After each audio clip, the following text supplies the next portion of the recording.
Welcome to Talking Junk.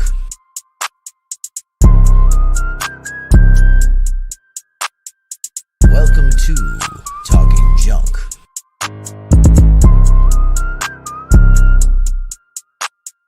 Welcome to Talking Junk.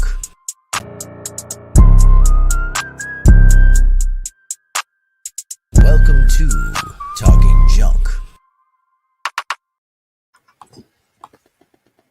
Welcome to Fridays. This is Talking Junk.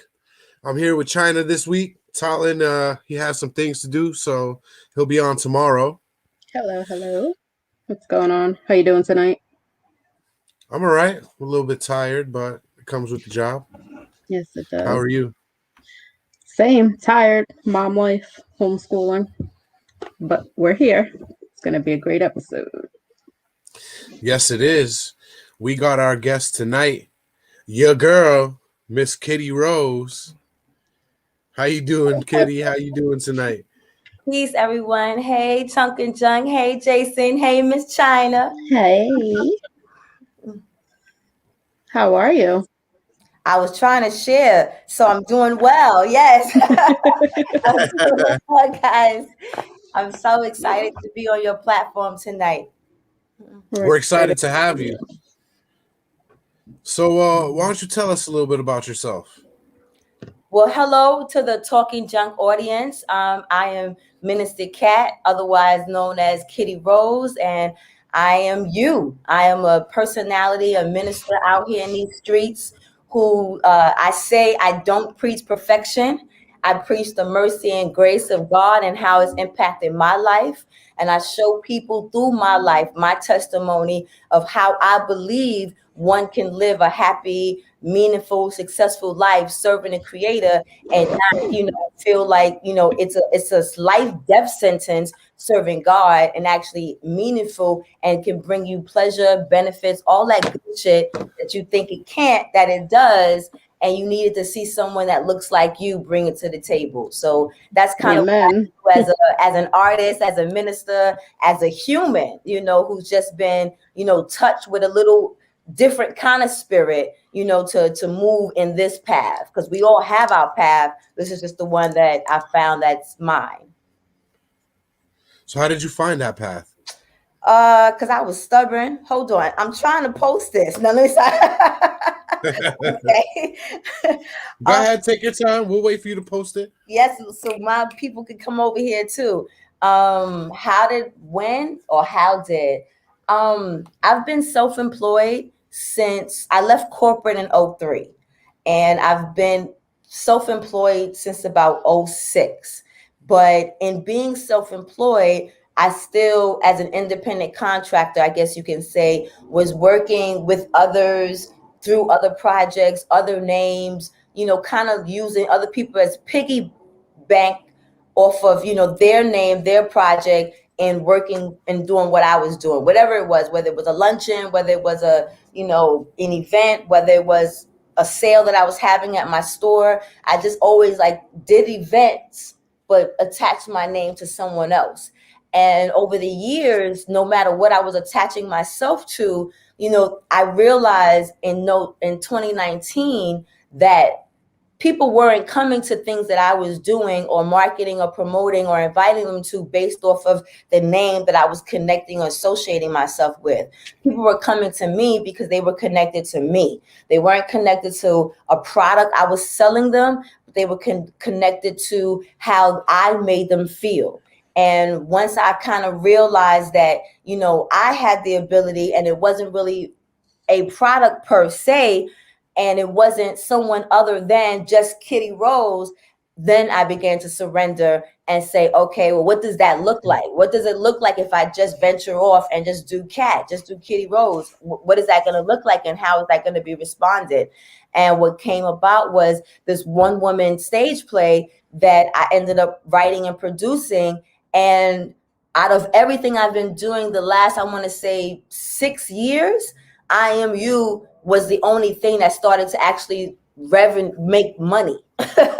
And then 2020 hit and fucking COVID shut the world down, and it shifted But when it came to, well, what are you going to do to go forward, even in 2021, it was still I am you. It was still like, it didn't matter what I was teaching. It didn't matter if I had a sale, I was selling something. It was still people wanting to see this one woman show that was off Broadway that they didn't get a chance to see, and now wanted to see how we were now doing it virtually. So that's where we're at now. Now we're doing it virtually. We have a website so you can actually see all the trailers and what people are saying, and then have the choice all on one platform to watch the show in the convenience of your own home. So we've taken you having to go to Broadway since it's shut down, and I've now been able to open up the platform where it's now international, and You now made your own Broadway. exactly, you know what I'm saying? So it's been great, but it's been challenging nonetheless. But it's also now giving me like some new kind of spunk and, you know, what to do and how now to meet these new people, like Talking Junk, Jason and China. I wouldn't have necessarily met if I wasn't pushed with this new project to show a new audience what I'm doing in this virtual world. Oh, he said bad words are not good. Oh, so fucking sorry. No, I'm sorry. That's not nice. I'm sorry. I'm so sorry. My sentiments exactly. What the fuck? This is explicit content, young man. I'm sorry. Not safe for Don't children. be sorry for being I'm yourself. not. Don't be sorry, be you. Amen. So don't be you, be me. And me, I have a dirty mouth. Oh. And you said you are me, so you're shit. here. And look at, then he go fuck, right? But my thing is, if you can't beat them, join them. The same people that gave us the proper lingo or language to use, as in the, is, and or, is the same people that gave us motherfucker, shit, and that was some bullshit. So what the fuck? All words were made up. Like, who determined that those words were worse than another bunch of words that we use on a daily basis? I think everything is, moderation, or, everything ain't for everybody. And I'm not also here to be liked by everyone. And I think people have to realize that about themselves. Once you love yourself and you know your purpose, yes, I don't want enemies. I don't want people not to like me, but also the reality is that everybody's not going to like me because I'm not for everyone. So for those I'm for that can take the shit, motherfucker, that's some bullshit, we good. And for those that's like, oh, she got a potty mouth, then keep that shit moving. Because I ain't for you. Because if feel free to wipe your ears on the way out. If you want to pay more attention, and that's the problem sometimes, we pay more attention to the delivery than what's being fucking delivered. So have a problem with what I'm saying to you. Don't have a problem with how I'm saying it to you, because my way I'm receiving something is the way I'm receiving something. So in order for us to get out of this world where we're judging each other, maybe we should just come to a common ground where we can see where we're coming from. And then you could be like, oh, you know what, Kitty Rose, you right. Or we could be like, Kitty Rose, you sound crazy. And either way, it's still your opinion, your feelings, your business, not mine. It's your prerogative. Amen. Bobby Brown said it best. It's my prerogative. Hey. I can do. So what did you have your hand in before I Am You? Because you said you did a little entrepreneurial shit before then. Yeah, I started as a retailer. I had a store when Didn't we all, Kitty? Didn't we all? Oh, no. You had your own store. No. I meant I sold other people's shit. I worked for the man. Well, yeah, that too, like everyone else. I am trying to be a retailer now. Yes, I'm trying. My own merch. We got a couple of shirts. I saw that. I'm not ready. China, yeah. Oh. We got a couple of them. Okay. Send us a DM. to Ooh, place your order. ooh, do that plug, Tanya. Do that plug. So yeah, I started out as a retailer when I left corporate because I was already in like the clothing, fashion, merchandising industry. Then my husband, he was a designer. So when Time 9 out, time out, time out. What's a husband? he was my husband. My husband. So my husband was then a designer. So when 9/11 came, and at this point, I was working corporate and making what I thought was buku money. And I had, these new clothing lines in my showroom that, I'm taking to the next level. And I'm like, yo, my husband's a designer and I'm working crazy. And 9/11 comes and we have no real money in the bank. But yet the people I work for, I'm making millions for. And these Exactly. clothing lines that I work for weren't even like clothing lines that you had even heard of. But yet in 4 months after 9/11, I had brought $250,000 in sales. And when that happened, I just was like, this something gotta give. And because of God, he intervened in a weird kind of way. It's like that saying that, you think you got a plan and God got you joke, God laughs because he got jokes, because it's really his plan that you just kind of following, because my boss at the time thought that I was trying to take her clients. Now, my boss was this They white always think that Jewish lady. insecure bosses always think that. But how? You got 15 years, 20 years in the game.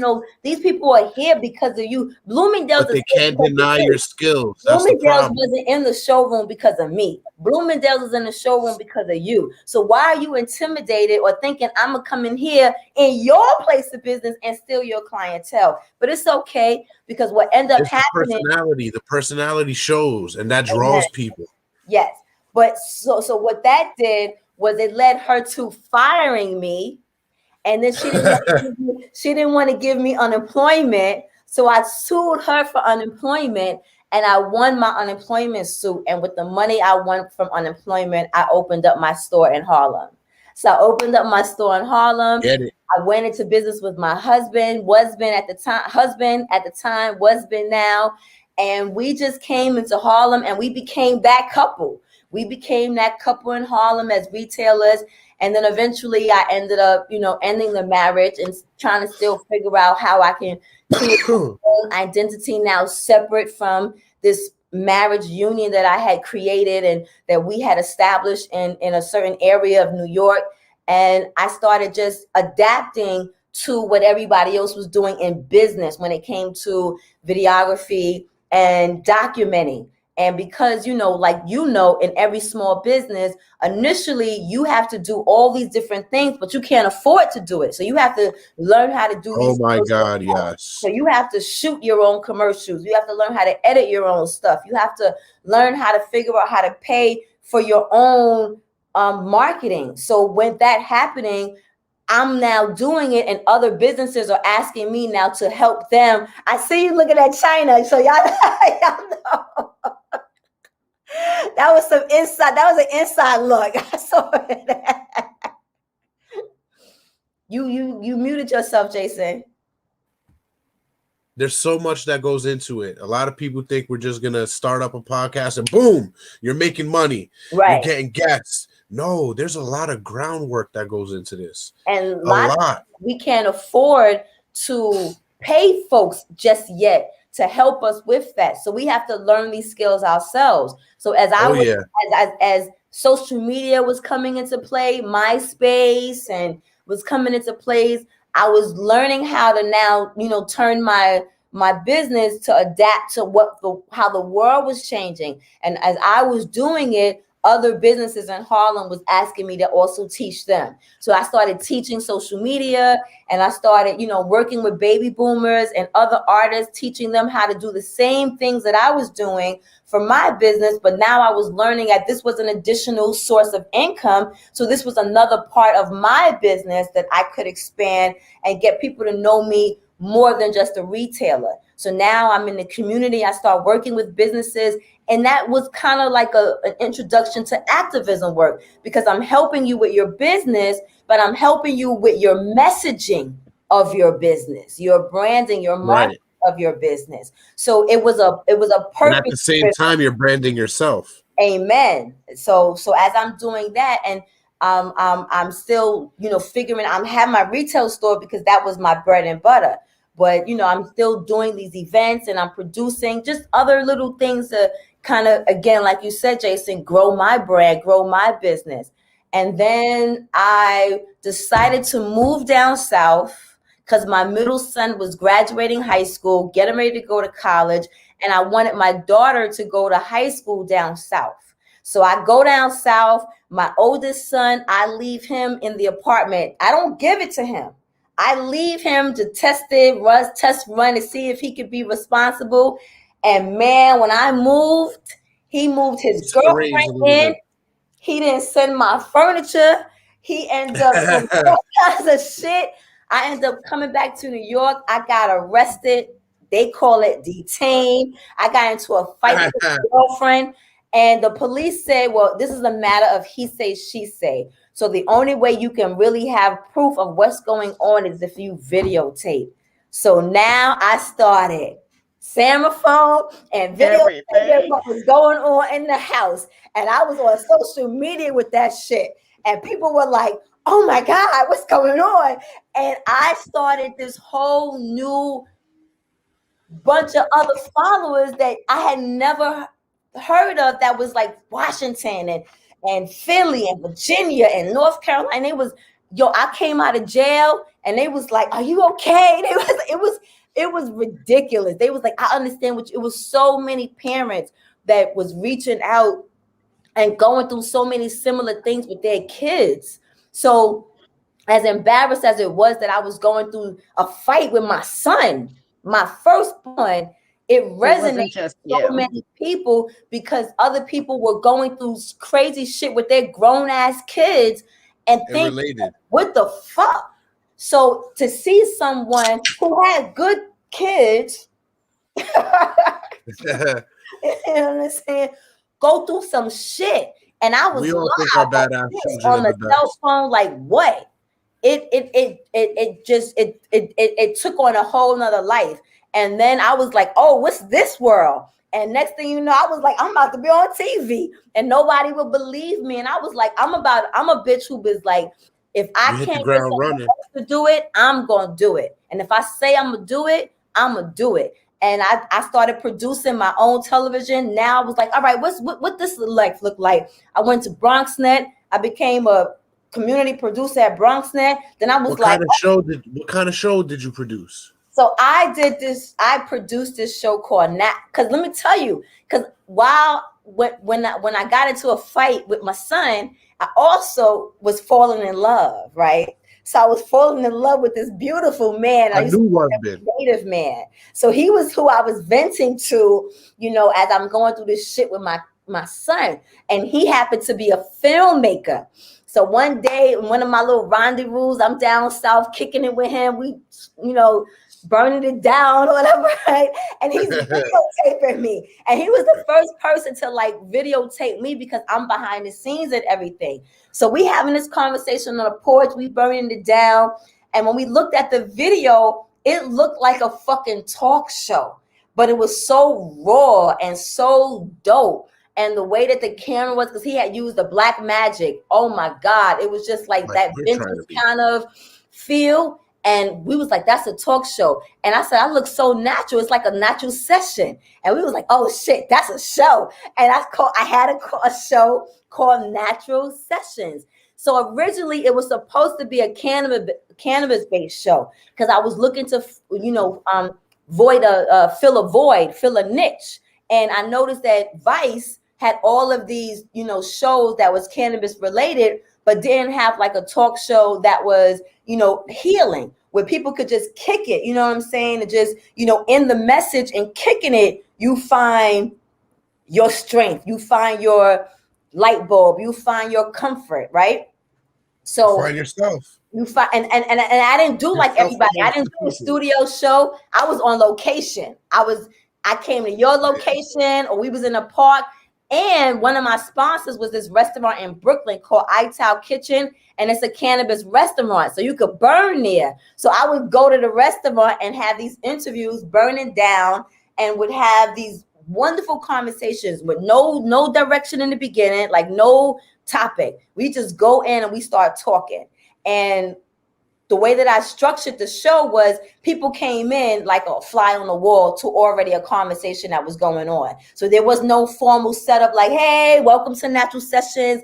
None of that. Everybody hated that shit. But I was like, I'm different. You know what I'm saying? So I'm going to do it my way, you know? So you would come into That's the only way to do it. Hello, Frank Sinatra. So you would come into a conversation, and in less than a year, but 2 years, I was in 4.7 million homes here in New York because I took over public access. I was on every single fucking channel. And then because I have 20 years in my industry, I was a dancer, I was a model, I used to be on MTV. What year was this?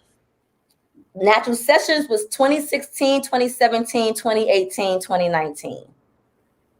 But 2016 September is when I launched. So by 2017 and 2018, I was already on all the networks. And then I had got picked up by a streaming network called the On Channel. So now it was an international show. And because I had been in my industry for 20 years, I've known people. So it was nothing for me to have people on my show. Like that part of the process was easy. So when people was on my show, big names was on my show, they were on my show different than any other show because I wasn't what project do you have going on right now? And well, tell me about it. I was on some like, what the fuck? How your family felt that you was putting in all these hours at the job and you wasn't home. What's good? You know what I'm saying? Like, exactly. You know, it's all glamorous, but how did that shit affect your wife? Was she good with all of those hours that she had to sacrifice you in the studio? Or was your kids okay because you had to do X, Y, and Z? And we would kick it. And that people, no, Kitty, she's not okay with all the hours.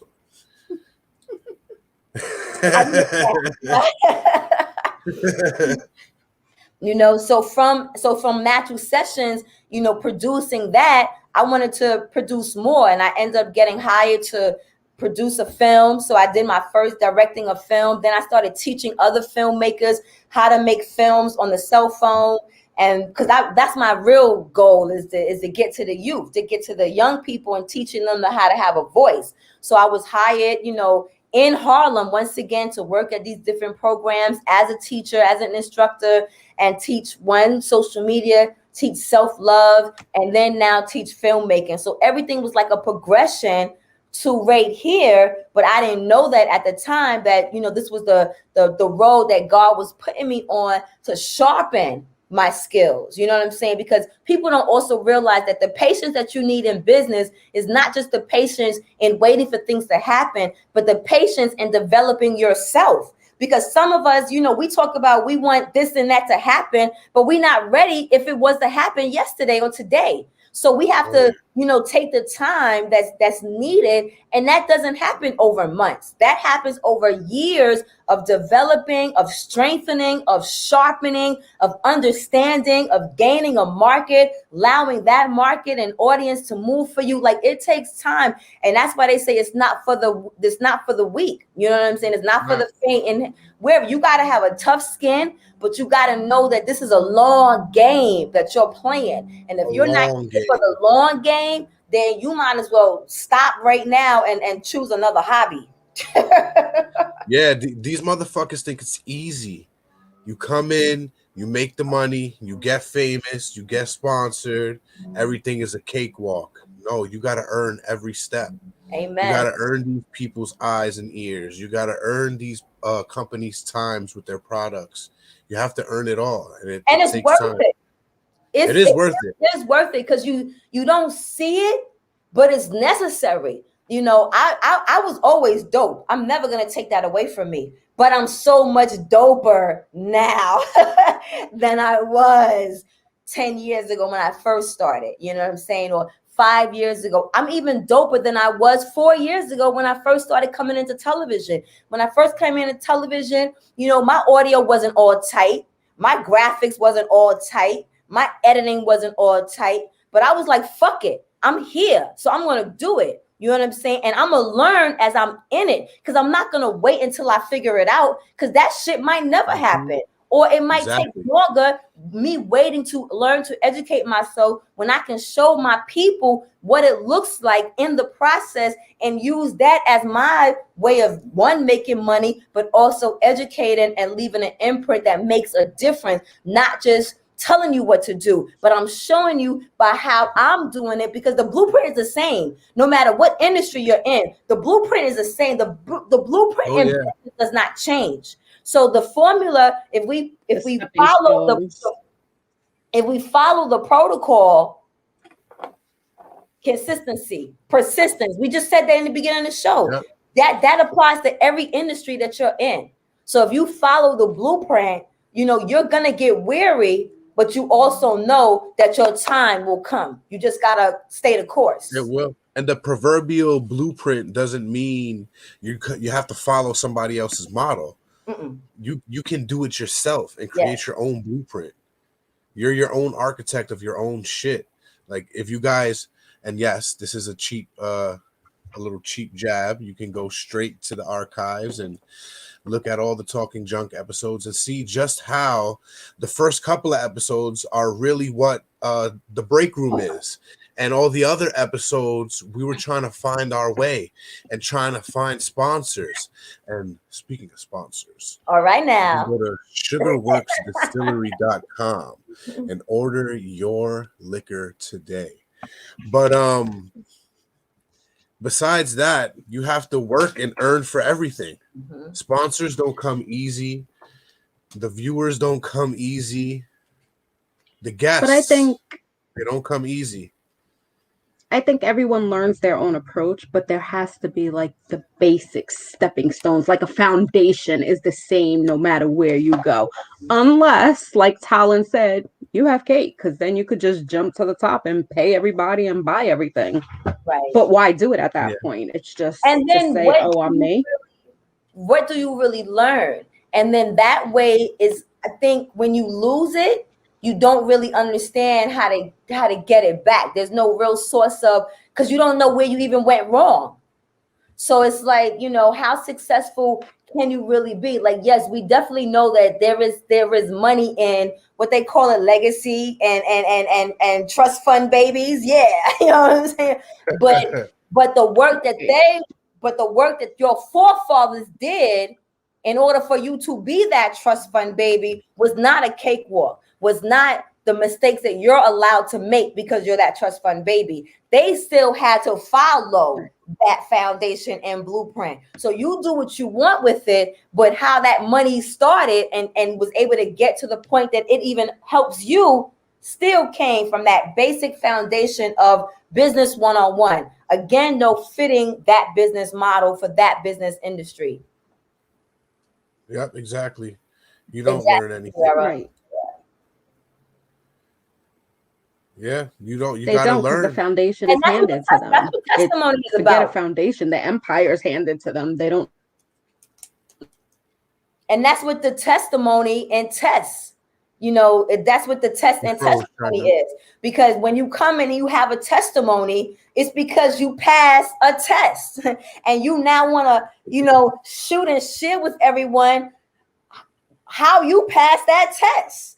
You know what I mean? So, you know, if you didn't have it to share, you wouldn't have a testimony. And our testimonies are not only encouragement for us as a job well done, but it's a testimony so others can know what's possible. You know what I'm saying? Your testimony is so that the village knows what it looks like to love and serve God. How can you feel good about your accomplishments if you didn't work hard for it? How can you make somebody realize their dreams and what you're doing if you don't work hard for it? Right. Larry King, Jimmy Kimmel, whoever you want to say, they all worked for what they got. Mm-hmm. Conan. And I tell you, These guys came when out. I Jay don't work, Leno, and when I Arsenio. don't work, I can see the difference. I can see the difference when I'm lazy in comparison to when I get on my grind. I can see the results. Oh yeah, me too. Because what happened this week, I didn't put out my episodes from 2 weeks ago on Spotify and iHeartRadio. I apologize, my junkers out there. But things get busy. You get busy trying to do graphics. You get busy trying to book these great people like Miss Kitty Rose on the show. Where you get lost in the 9 to 5, the family Right. life, everything. You get lost in it all. Relaxation when you can eke it out, but you stay And this focused. You stay COVID on the thing job. really, I know for me, this COVID is starting to take a toll on me now. You know, we're coming into almost a year inside, and I was one of those few people that really was inside. Yeah, And I that's true. wasn't. Like, my girlfriend and her son literally have been in. Like, my best friend has kept her son in like literally every day for a year. It's horrible. But so I've gone out like 5 times or 6 times, but for the most part, you know, I've been inside. And I think that because you have so much time in your hands, you think that's the time now that you can be so creative. But the mental strain that these walls are starting to put on me is not motivating me to edit. It's not motivating me to put out content. It's I'm gloom. I'm sad. You know what I'm saying? And I'm not sad in like boo-hoo, life is sad. I'm sad in the sense of I need people. I want to be Humans out are again. social You know animals. what I'm saying? So it's hard for me right now to be as creative as I would like to be or should be with this time, because I'm just over having time now. You know what I mean? I'm like, I I can't want to be busy again. watch another series. Well, I have a lot of time that I can loan you if you need to get busy. I got I the have a lot. time, I just don't want it no more. Well, I have the stuff to fill that time. If you need some stuff. I got stuff. But I Am You. Yes. Tell us a little bit about that. So I Am You is a comedic satire monologue where I share 8 stories of the last 25. Well, it was of the last 25 years of my life, but I added last year. So, so now it's the last 26 because I added a couple of stories of COVID. Because COVID, last year, man, I went through a cleansing, let me tell you, and had to remove some people from my life that I wasn't aware had to be removed. So I had to add them stories in I Am You. But I Am You if I sent you a minute trailer, is that too long to share with our audience? No, not at all. No, we can share it. Make sure you click to share the sound this time, China. Why you had to shout her out like that, though? I do the same thing. I do it all the time myself. So Because I share sound, he doesn't. Yeah, and it's I different shout because when I myself was out off too. I Broadway, don't always put it on when I was off Broadway, I was on stage and I had a screen, so we showed video. So virtually was definitely a little different. Enjoy, guys. That ain't me.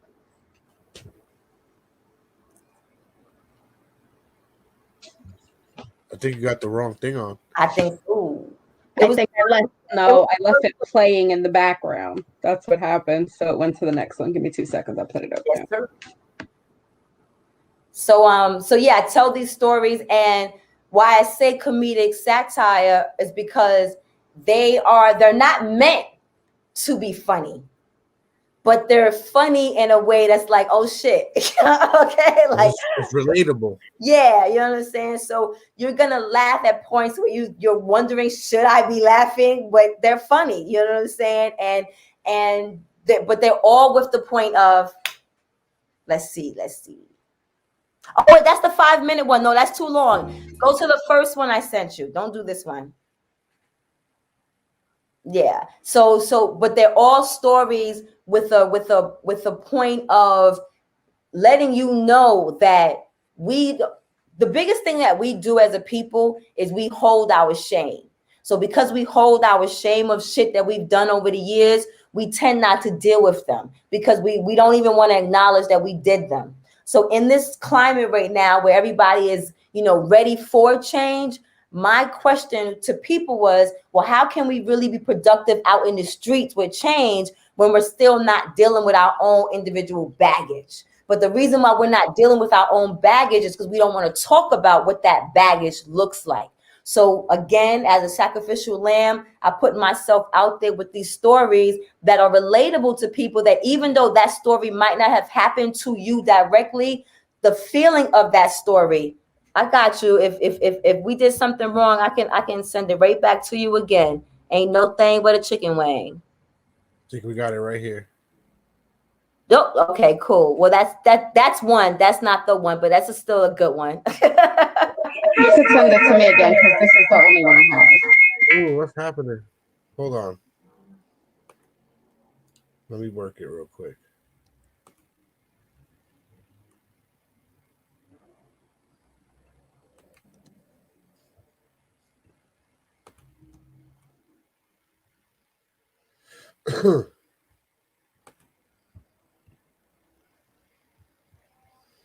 Oh yeah, the first one you sent us is the 5-minute one. Oh, is it? Oh, my bad then. Let me do that. That's easy to remember. Wait, let me see the second one. You right. I just see it now.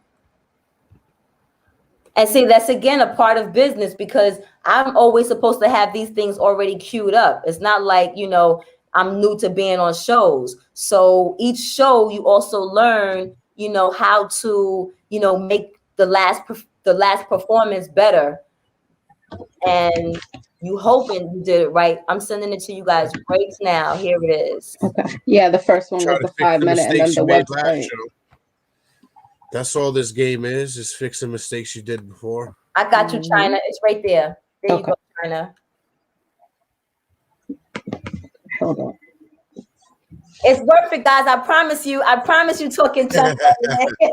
I promise you. That's the only, and see, you know what? But this is good because that's another thing that saves me even with my business. I could have waited until all my audio was perfect. I could have waited until all my lighting was perfect. But everything I learned, and people got to see that because it's a process. Yep, it's a process. And proof is in the pudding. That's still the 5-minute one, China, not that one, baby. As I was reflecting on my... I got it right here. I got you, cuz. I thought I clicked it. Did I click the wrong one again? The second one right here. I got you. I got it up right now. Okay. Oh, there's two of them there. That's why. Thank you guys so much. Yeah, there we go, baby. As I was reflecting on my life, I remember moments of feeling ashamed. I was doing reckless things. Iam You is a comedic satire monologue reflecting on the last 25 years of my life. When we met, he told me he didn't want a relationship. He told me he was not looking for a woman. 28 years. Which is why he's a husband. I had spent collecting public assistance. Come and join me on this ride as I share with you 6 stories of how I ended up where I'm at 45. I'm here. I ain't going nowhere. I'm happy. I'm only getting better. And I am you.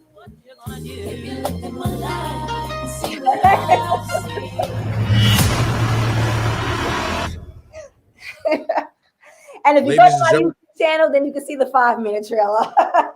Let me just say 45. I mean, Miss Kitty Rose. Well, now 46. So well, 46. You know they say don't crack, baby. I know. So 3 kids later, yeah. So Iam You, I launched it off Broadway on 44th between 8th and 9th at the Producers Club 2019. It So you was started it live. I did. I started it live off Broadway. I had 4 shows off Broadway. And then the last and first show of 2020 was March 14th when they shut down New York March 15th. And it was a wrap. It was a wrap. Sunshine, they're going to give you the link. I think China put the link up to the website all through the broadcast. So yes. click on that link on the U screen and you can check out the show. It's only $14.99. $14.99 because off Broadway was $25. And then last year I did a couple of virtual Zoom and I didn't like it because I was new to Zoom. So I was still trying to figure out how to do the share screen. Then the audio was fucking up. And then it was just like, it was horrible. We gotta speak off screen. I'll give you the site to use. Well, it don't matter because now we ain't using no goddamn Zoom. Well, I see that StreamYard plug. I got it. But I wish now StreamYard that you owe me a little bit of time now. So that's why I said but plug. I know we know what we're doing here.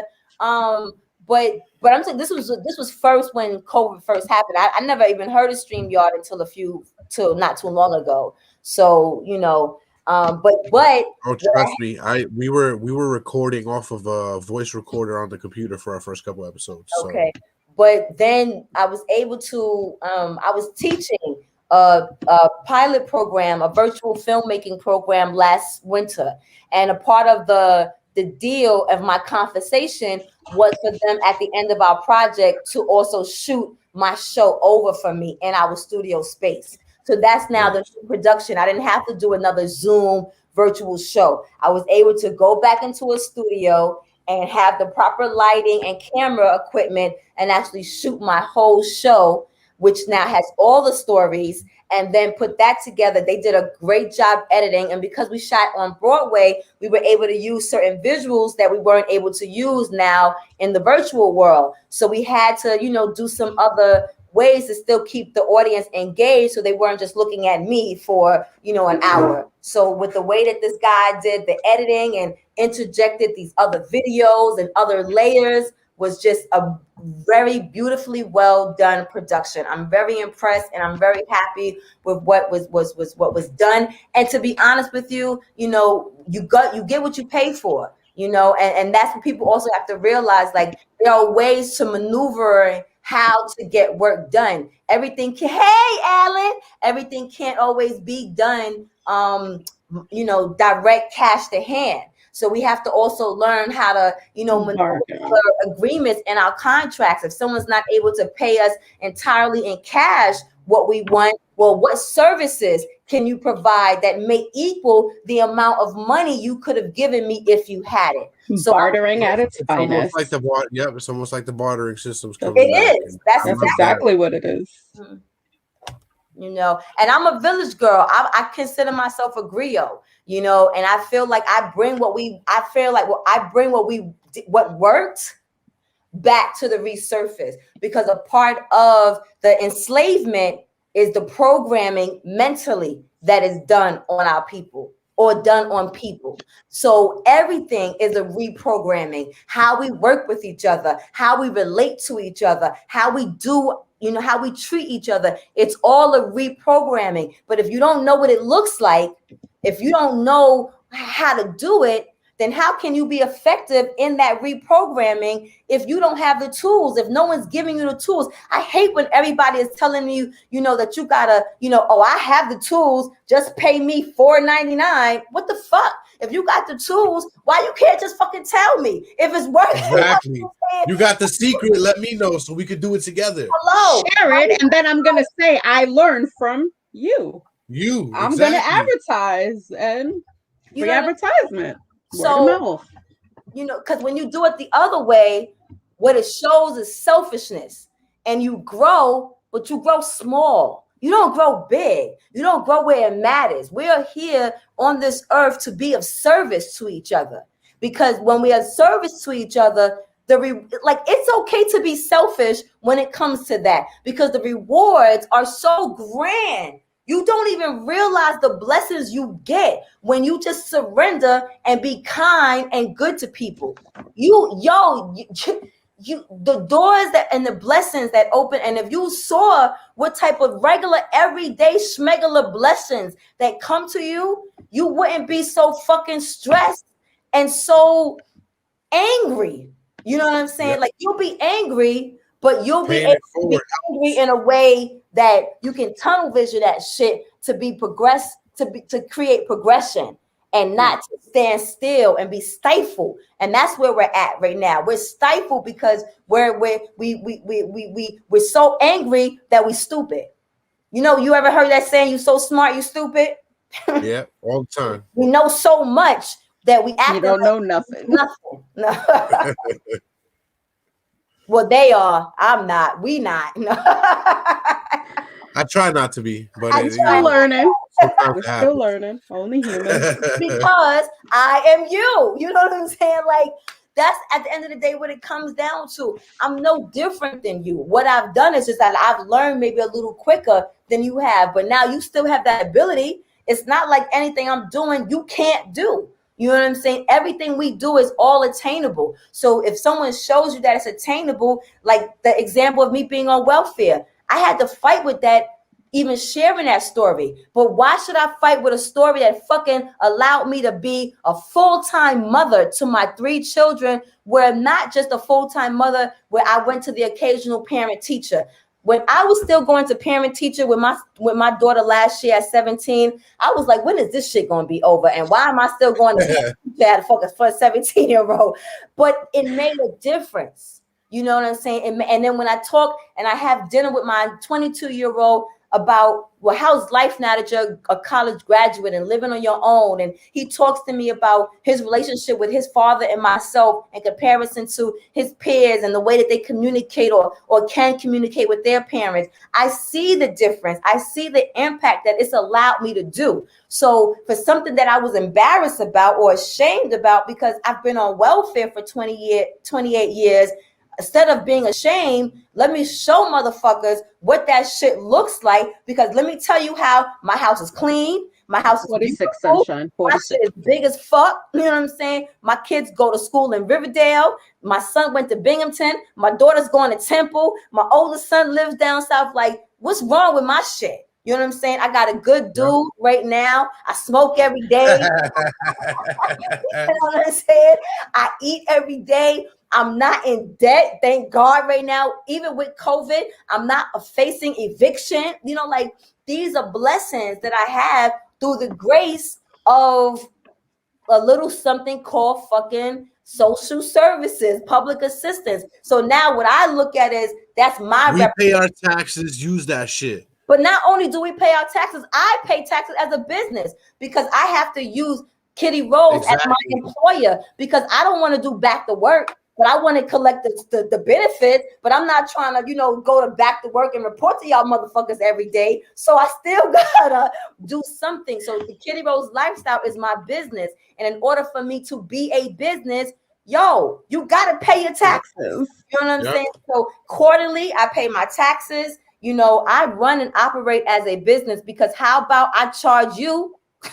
Don't get the shit twisted. I told you Iam You is $14.99. You know what I'm saying? Like, this is a business. I live in a capitalist country. Fuck what you heard. You know what I'm saying? I don't know who told y'all this was a democracy. So in the country I live in, where it's about making money, I'm going to figure out how to make money. And this is the United States of years on welfare allowed me to even do the trial and error in business so that I am now able to be self-sufficient on my own. But it took me a minute to get to that place that I could say that openly and okay, because I still had the stigma of, I opened that story with Mr. Welfare, with the story from Claudine. and they say, you know, I want to divorce that man. I fucking hate Mr. Welfare. You know what I'm saying? You don't want no. Claudine was like my mama. I didn't know I was on I knew I was on welfare, but I didn't know I was on welfare because my mother worked at the fire department. My mother worked at the police department. My mother worked all the time, so I didn't realize that those were back to work programs that she was probably working at. You know what I'm saying? Hey, You you gotta do what don't you gotta notice. do. She made It sure doesn't you didn't know matter it though. what hard work And that's looks the like. point. That's Hard the work is point. still hard work. Amen. And that's what I learned. Like I have a shitty relationship with my parents, but I learned work ethic. Preach. So it's crazy that what you don't want or what you didn't get, but what you did get. You know what I'm saying? And I didn't get a lot of what I want, but what I got, I'm grateful because I learned how to You keep didn't get what you wanted, but you got what you What you needed. needed. Amen. Because I learned how to keep a good house, which is how I keep a good man. and and I learned work ethic because both of my parents, they are some workers. I'd say, and not workers where they work for folks. They work for folks, but my mom always had a side hustle. My mother always worked for herself. And I saw this woman work for herself and travel the world and have a black card. And we live, you know, in an apartment in fucking Brooklyn and Bushwick. You know what I'm saying? But this chick want to fucking be in Europe and Hawaii and Germany and Italy and fucking she didn't take her kids, but she was there. The hustle never stops. She was there. So she showed me how it's possible. You know what I'm saying? She showed me how it's possible on a budget. She showed me how you can do what you want to do. You know what I'm saying? And those were skills I think that was necessary for you. Crucial. Yeah, that was crucial for me. Yeah. So, those were your stepping stones for your existence. But it even took me a minute to see that. You know, I think I just really realized that maybe 8 years ago. So you never really noticed what's in front of you. Right. So for 30 years, I was an angry, bitter bitch. Mad motherfucking mother and dad, they are worthless. But now you appreciate it because they taught you your I appreciate what they gave worth ethic. They taught you not to be worthless. Amen. And your worth ethic and all that. 20 parents, I'm an amazing mom. And you're an amazing guest. And we want to thank you again for being on. We got to have you on again. Yeah, man. We got to have you in the break room this time. Whoa, I'm scared. I'm nervous about the break room. You see, I don't know how to halfway act in regular life. Like, don't be scared. Oh, that's even better because you could be you like all the way. Like all the way. All the way. See, this is us about maybe 50%. Okay. Turned up. Okay. We get all the way turned up on the break room. Man, listen. Last plug, guys. This episode was sponsored by Sugarworks. Amen. And so is tomorrow's episode. Join us tomorrow. Same break room time, same break room station. We'll have Norman Plotkin on. Again, if you guys write in cursive, Kitty, you're welcome to join us if you want. The more the merrier. Okay. I got my Mr. Blockins he'll be on, and if you write in cursive, send in your cursive writing, and he'll analyze your writing for you, and he'll be reading tarot cards. And be sure to check out Kitty Rose's one-woman show, $14.99. Iam You. Get it over there. I ain't got a whole lot of titty. I can do a little shiver. All right, guys. On that note, good night, everyone. Thank you. Thank you for joining us. Good night, Junkers. This was Friday, and this was Talking Junk. Have a good night.